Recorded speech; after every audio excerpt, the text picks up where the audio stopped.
Dua aplikasi ini akan membuat dana sertifikasi dosen sahabat sekalian tidak terbayarkan. Sherdos tidak terbayarkan. Apakah pernah mendapatkan surat dari LLDT seperti ini? Update data dosen pada aplikasi Sister. Di sini menerangkan bahwa dosen PNS DPK dan dosen tetap yayasan. Saya akan ambil contoh dosen tetap yayasan. Pada menu jabatan fungsional, upload SK jabatan fungsional terakhir. Pada menu kepangkatan, upload SK inpassing terakhir. Sahabat sekalian mungkin berpikir bahwa semua data yang sudah saya unggah sudah sebenarnya diunggah pada Sister. Akan tetapi, tetap juga mendapatkan pengumuman yang seperti ini. Jika sahabat sekalian merasa sudah mengunggah atau belum mengunggah, akan lebih baik untuk benar-benar memperhatikan surat himbauan ini. Mengingat akibatnya akan sangat fatal, tunjangan Sherdos akan tidak dibayarkan. Maka dari itu, diumumkanlah surat data dosen wajib update. Padahal saya pun sudah mengupdate datanya pada Sister, akan tetapi nama saya muncul di sini. Iwayan Agus Anggayana pada Akademi Komunitas Manajemen Perhotelan Indonesia. Apa yang belum saya unggah? Yang kuning ini. Apa ini yang kuning? Saya akan scroll ke atas. Ada angka kredit yang belum saya unggah. Padahal saya sudah mengunggah angka kredit di Sister. Ya, tidak perlu diperdebatkan. Akan lebih baik jika sahabat sekalian membuka Sisternya. Maka langsung saja menuju ke Sister. Ini ada 62 halaman nih, beribu-ribu dosen yang senasib seperti saya. Nah, sejarah menuju Sister, pastikan Sister pada perguruan tinggi masing-masing. Masukkan username dan passwordnya, lalu klik login. Kita akan cek satu persatu. Mulai dari profile, inpassing. Inpassing sudah ada. 2000 tanggal SK 2018 dan 2019. Jabatan fungsional juga sudah ada. Kepangkatan juga sudah ada. Yang sering terjadi inpassing dan kepangkatannya tidak diupdate. Padahal ini sama-sama mengunggah. Setelah itu perlu dipahami untuk mengecek detail datanya. Pada SK inpassing di 2018, klik detail data. Apakah sudah lengkap dengan dokumennya? Sudah lengkap. Apakah dokumennya bisa diakses? Diklik di sini.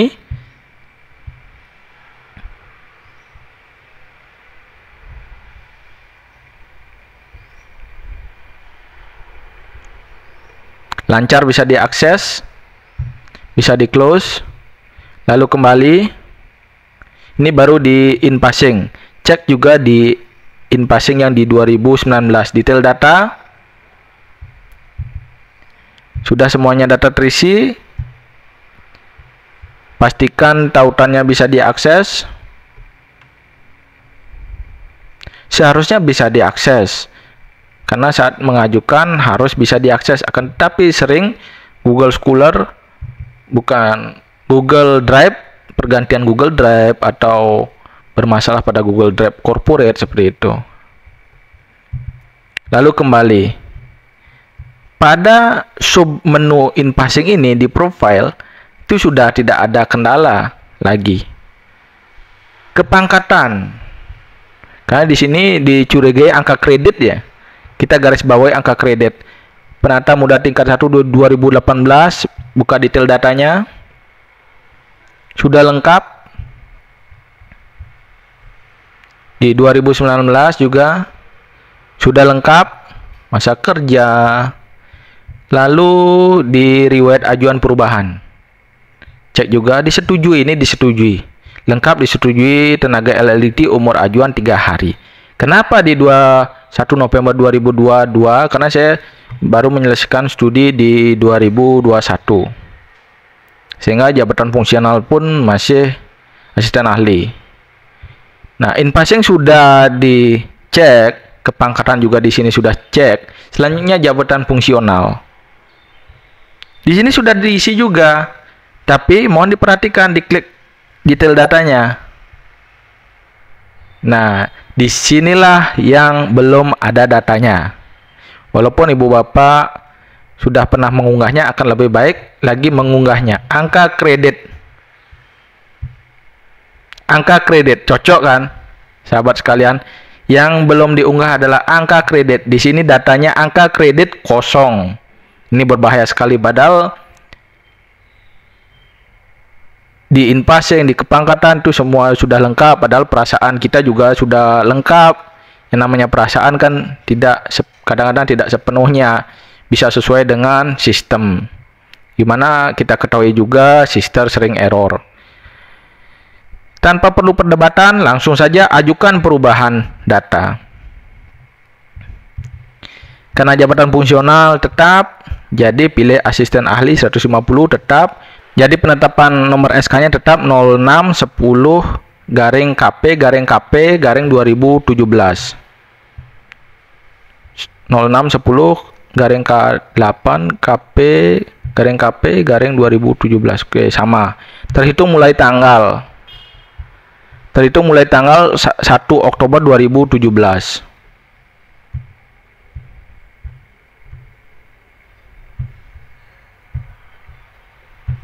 Ini tanggalnya aja error nih munculnya, tidak mau.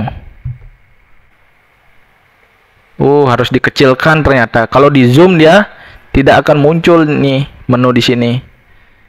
Pantas ya, sering panik. 2017 Oktober tanggal 1. Oke, sama. Nah, inilah yang tidak ada: kelebihan pengajaran, kelebihan penelitian, kelebihan pengabdian, kelebihan kegiatan penunjang. Oke, kita akan isi kelebihan pengajaran sesuai dengan yang tertera di sini. Kelebihan ini sebenarnya kosong di sini. Kita akan hitung secara manual saja. Baru 158,50 yang digunakan. 158.50 yang digunakan adalah 135,18. Tadi kelebihannya ada 23. Unsur utama memperoleh dan melaksanakan pendidikan pengajaran. Kelebihan pengajaran 23,32. Lalu kelebihan penelitian. Di sini ditulis jumlahnya 10 sehingga dikurangi yang digunakan 8,23 sama dengan 1,77. 1,77. Mohon perhatikan juga, sahabat sekalian, masukkan angka menggunakan tanda titik, jangan menggunakan tanda koma. Kelebihan pengabdian masyarakat. Di sini 3 dikurangi 2,47. Walaupun di sini koma, tapi kenyataannya memasukkan di sistem harus menggunakan titik. 0,53 kelebihannya. Kelebihan kegiatan penunjang. Lihat lagi unsur penunjang. Baru jumlahnya 5 dikurangi yang digunakan 4,5 dikurangi 4,12. 0,88. Sehingga inilah total seluruhnya. Jika semua sudah diisi, jangan lupa untuk menyiapkan maksimum total ukuran file. Sini. Ini dia datanya. SK Jafung Anggayana. Lalu di open SK jabatan fungsional. Di copy paste saja di keterangannya sama. SK jabatan fungsional, jenis dokumen SK jabatan fungsional, hanya itu saja. Tautan dokumennya, ini SK Inpassing, SK ini jabatan fungsional. Pastikan dicek dulu, dibuka nanti apakah benar datanya, karena ini sudah saya cek sebelumnya sudah benar. Klik kanan, dapatkan link. Nah, saat mengklik dapatkan link, jangan sahabat sekalian langsung klik salin link, tapi pilihlah dibatasi ini. Siapa saja yang memiliki link, sehingga siapa saja yang memiliki link ini bisa mengaksesnya. Ini sangat sering terjadi. Setelah dipilih siapa saja yang memiliki link, baru salin link disalin, lalu selesai, dipastekanlah di sini. Setelah itu disimpan. Oke, draft ajuan perubahan data berhasil disimpan. Sahabat sekalian, pada video saya sebelumnya ada dosen yang menganggap ini sudah diajukan ke LLDT. Saya luruskan, belum. Bisa lihat di video saya akan tautkan di atas. Karena draft sebenarnya masih ajuannya pada akun sister dosen masing-masing. Nah, ini draft. Sebelumnya datanya angka kreditnya kosong. Nah, yang di sini dapat pengumuman angka kredit kosong, kuning ini. Lalu data riwayat jabatan fungsional lama, data riwayat jabatan fungsional baru, di sini sudah terisi 150, kelebihan pengajaran, kelebihan penelitian, kelebihan pengabdian masyarakat, kelebihan penunjang. Ini masih statusnya draft. Sekali lagi, mohon diajukan. Klik ajukan perubahan data. Data sudah lengkap, ajukan perubahan data. Diklik, lalu ada pertanyaan. Ajuan perubahan riwayat jabatan fungsional, apakah Anda yakin data yang Anda ajukan telah lengkap? Klik ya. Ajuan perubahan data berhasil dilakukan. Sahabat sekalian, bisa juga menarik kembali ajuan. Di mana terlihat di sini diajukan. Jadi 28 Februari 2023 sekarang, hari ini 28 Februari 2023, keterangan perubahan nomor SK terhitung mulai tanggal, status diajukan, umur ajuan, aksi detail datanya. Oke. Status ajuan diajukan akan masuk ke operator sister di tingkat perguruan tinggi.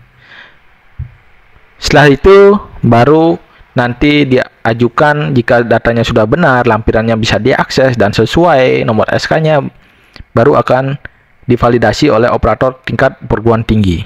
Itu permasalahan pada sister. Nah, kita akan lanjut ke Seruni Advance. Seruni Advance, masing-masing LLDT memiliki Seruni Advance. Kalau ini saya Seruni wilayah 8. seruni-wilayah8.kemdikbud.go.id/masuk.ks. Saya akan masuk dengan akun dosen. Username NIDN dan passwordnya. Jangan lupa untuk mengklik CAPTCHA. Login. Sebenarnya di sini sudah lengkap. Akan tetapi lebih baik sahabat sekalian mengecek masing-masing karena ini sedikit data pribadi sehingga tidak bisa saya jelaskan. Sahabat sekalian bisa mengklik profil dosen, data BKD, seperti ini contohnya. Sudah memenuhi atau belum? M dengan status M memenuhi informasi, rincian pencairan tunjangan, riwayat pencairan tunjangan, tiket bantuan, panduan aplikasi, logout. Jangan lupa juga untuk mengecek. Nah, jika sudah mengecek dan sudah memasukkan data pada sister, semua data diperoleh dari Sisternas, Sister Nasional. Perbaikan data dilakukan di dalam aplikasi Sisternas. Data masuk ke dalam aplikasi Seruni maksimal 2 hari setelah data Sisternas tervalidasi. Jadi, jika hari ini operator perguruan tinggi di tingkat perguruan tinggi memvalidasi datanya masuk ke LLDT. Nah, atau jika baru besok divalidasi oleh operator sister di perguruan tinggi, kan baru besok datanya masuk di LLDT. Setelah di LLDT juga jika besok terhitung, jika lagi 2 hari terhitung maka lagi 2 hari. Nah, 2 hari setelah divalidasi baru terhitung 2 hari selanjutnya setelah data Sisternas tervalidasi baru masuk datanya ke Seruni Advance. Jangan sampai salah, jangan dihitung dari sahabat sekalian mengajukan pada sister. Tidak apa jika terlihat sudah divalidasi oleh perguruan tinggi, terus divalidasi oleh LLDT di hari yang sama, bisa terhitung dari hari ini. Jangan sampai keliru.